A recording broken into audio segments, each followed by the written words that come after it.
Storybox Audio. 1970-80 का दशक, जब जापान एक तरफ विकास की ओर तेज़ी से बढ़ रहा था, प्रगति की राह पर था, और वहीं दूसरी ओर जापान का कुछ भाग दहशत और खौफ के साए में जी रहा था। डर एक चीज़ का जो है या Storybox नहीं कहना Audio. मुश्किल है। डर एक ऐसी खूबसूरत बला का जो दिखने में तो बहुत ज़्यादा सुंदर थी, लेकिन उसके द्वारा दिए गए मौत बहुत खौफनाक हुआ करती थी।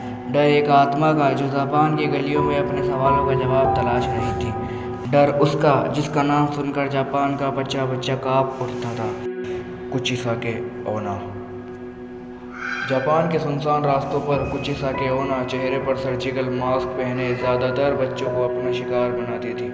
उसका चेहरा एक मास्क से ढका होता था और वो बच्चों के पास आकर उनसे पूछती थी कि क्या मैं सुंदर दिखाई देती हूँ। सुनने में ये सवाल एक मामूली सा सवाल लगता है, लेकिन इस सवाल का जवाब शायद मुश्किल हो सकता है, क्योंकि इस सवाल का जवाब आपकी जान ले भी सकता है और बचा भी सकता है। लेकिन प्रॉब्लम ये है कि इस सवाल का कोई भी सही जवाब नहीं Storybox है, क्योंकि Audio. जब कोई इस सवाल का जवाब ना में देता था तो कुचिसाके ओना उस पर कैंची से वार कर देती थी और उसे मार देती थी, और अगर जवाब हाँ में दिया तो वह अपना सर्जिकल मास्क उतार देती थी और अपना बेहद डरावना और जख्मी चेहरा दिखा Storybox देती थी। Audio. उसका चेहरा दो हिस्सों में बटा होता था, मानो उसके चेहरे को किसी ने पूरी तरह से चीर दिया हो। मास्क उतारने के बाद वह अपना सवाल दोहराती थी कि क्या मैं अब भी सुंदर दिखाई देती हूँ। कुचिसाके ओना का डरावना चेहरा देखने के बाद Storybox अगर कोई Audio. उसके सवाल का जवाब ना में देता था तो फिर उसे मार देती, और अगर जवाब हाँ होता तो कुचिसाके ओना अपनी कैंची से जवाब देने वाले के चेहरे पर भी अपने जैसे घाव बना देती थी, जिससे बच्चों की मौत हो जाती थी। जापान में 1970 के पूरे दशक में इस खौफनाक बला की दहशत थी। दहशत इतनी कि लोग अपने बच्चों को घर से बाहर नहीं जाने देते थे, और तो और लोगों ने अपने बच्चों को स्कूल जाना भेजना भी बंद कर दिया था। और कुचिसाके ओना के शिकार बने बच्चों और कुछ अन्य लोगों की खबरों से वहाँ के अखबार भरे रहते थे। ऐसे बहुत से लोग थे जिन्होंने ये दावा तक किया Storybox Audio. उन्होंने कुचिसाके ओना की इस आत्मा को देखा है। उन दिनों इस खतरनाक चलती फिरती मौत की दहशत इतनी ज़्यादा बढ़ चुकी थी कि जापान सरकार को स्कूल के छात्रों को पुलिस प्रोटेक्शन देनी पड़ी ताकि बच्चे बेखौफ स्कूल आ जा सके। लेकिन फिर भी कुचिसाके ओना ने बहुत से लोगों को अपना शिकार बनाया, पर वो ऐसा क्यों करती थी? ये कहानी शुरू हुई थी लगभग 1200 से 800 साल पहले। जापान के छोटे से गांव में एक बेहद खूबसूरत औरत रहती थी, जिसे अपनी खूबसूरती पर बहुत नाज था। वह अपने पति के साथ रहा करती थी, जो कि एक समुराय था।